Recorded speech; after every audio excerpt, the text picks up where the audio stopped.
சிதம்பரம் அண்ணாமலை பல்கலைக்கழகத்தில் பல்வேறு கோரிக்கைகளை நிறைவேற்ற வலியுறுத்தி பாட்டு பாடியபடி அரசின் கவனத்தை ஈர்க்கும் வகையில் பேராசிரியர்கள் ஆர்ப்பாட்டத்தில் ஈடுபட்டனர்.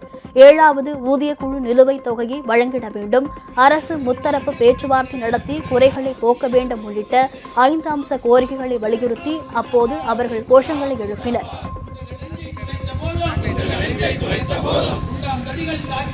7வது ஊதிய கமிஷனினுடைய நிலுவைத் தொகைகள் இதுவரை எங்களுக்கு வழங்கப்படவில்லை. தமிழக அரசு ஊழியர்கள், ஆசிரியர்கள், ஈவன் அண்ணாமலை பல்கலைக்கழக ஊழியர்கள், அயர்பணி ஆசிரியர்களுக்கெல்லாம் கொடுக்கப்பட்ட பிறகும் இன்னும் அண்ணாமலை பல்கலைக்கழக ஆசிரியர்களுக்கு மட்டும் வழங்கப்படவில்லை. ஆகவே அதை வலியுறுத்தி இந்த ஆர்ப்பாட்டம் நடைபெறுகிறது. அடுத்ததாக இந்த PhD என்று சொல்லக்கூடிய முனைவர் பட்ட அதற்கான ஊக்கத்தொகை இதுவரை வழங்கப்படாமல் இருக்கின்றது. 2012 அது நிறுத்தப்பட்டிருக்கின்றது.